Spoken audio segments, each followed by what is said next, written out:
Warning, the following content has been restricted by the O5 Council. Level 5 clearance is required.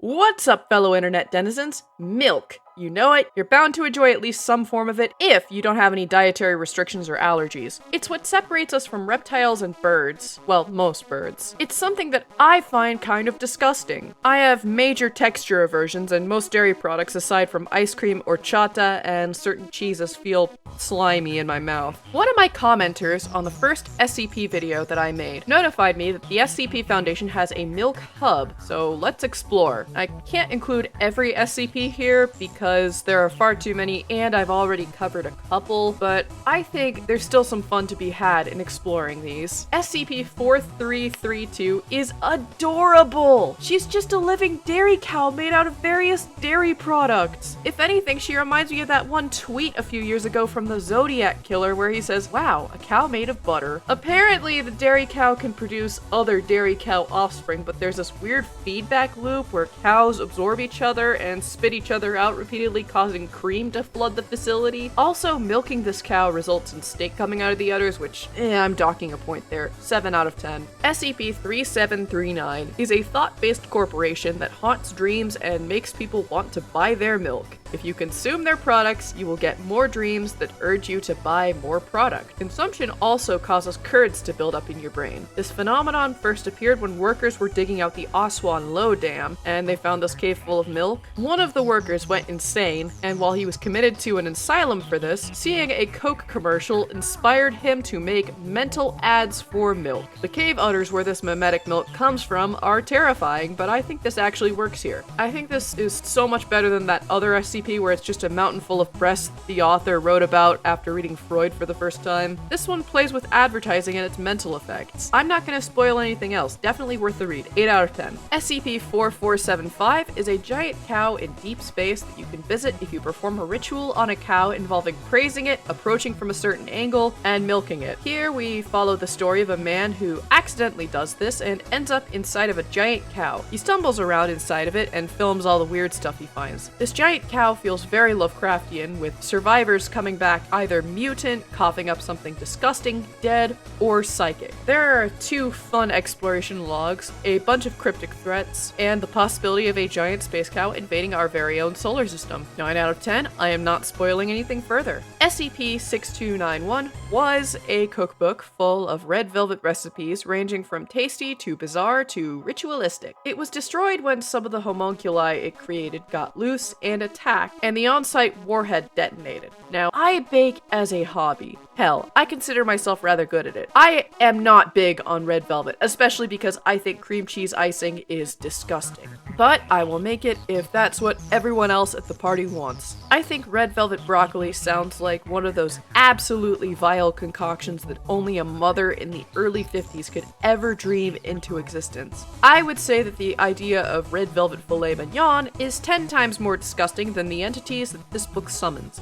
Not very milky, but still interesting. 6 out of 10. Now I'm kind of curious what other baking SCPs are out there. SCP-4835 is a sentient cow puppet that moves by shitting milk. This was originally classed as safe due to the fact that it's a puppet that shits milk, but someone told him that they ate a burger and he went berserk and levitated in the sphere of milk, massacring the task force that was sent to contain it. He then was killed by the only researcher he trusted. Kinda metal. 7 out of 10. Let's get into another of my icks here. Wasps are disgusting. SCP-779 is a colony of wasps that gaslights people into thinking they have brownies in their home. By brownies, of course, I mean the helpful fairy folk, not the delicious pastry that your dad ruins with cashews, or your local Girl Scout troop. These wasps do nothing to help the victims around their house, despite gaslighting them into thinking that they're helping. Instead, slowly destroying it and adding onto their nest. Milk heals them. 3 out of 10. No idea why this was included. The milk thing's a footnote.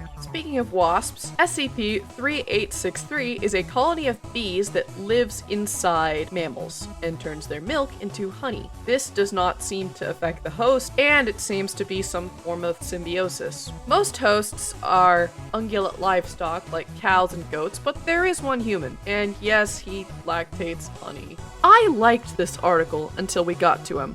Why did you guys have to make it weird? Oh, right! I'm reading about milk in the SCP Foundation! Of course shit's gonna get weird! 3 out of 10! SCP-6542 is a Polish baptismal font full of milk that turns into cheese and then overflows periodically.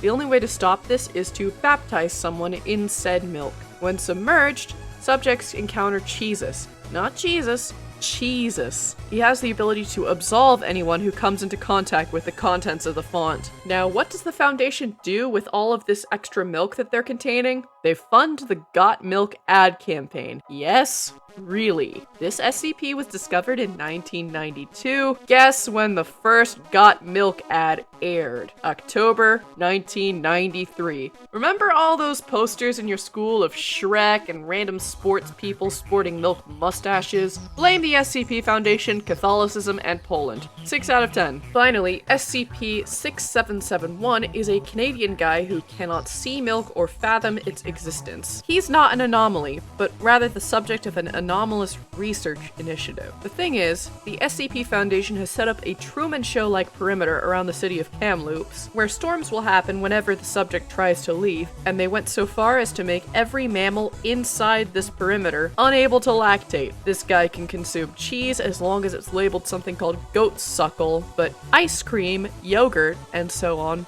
not allowed. They even added explosive tear ducts that will spray tear gas whenever he encounters milk, incapacitating him. We don't really get to see what happens if he witnesses milk, though. We just know that he shouldn't, and that when he turns 50, the Foundation plans on showing him milk and dousing him with it, kinda like some sort of fucked up Kerpranked episode. 5 out of 10. Could really have used an explanation as to why he can't fathom milk.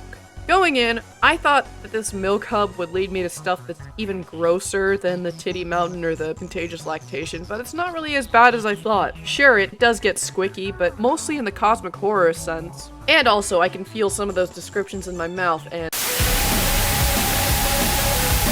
mouthfeel aside, this was a fun exploration. Maybe in a few videos, I might talk about groups of interest. Maybe during Spooktober.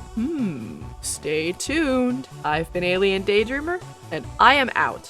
Bye!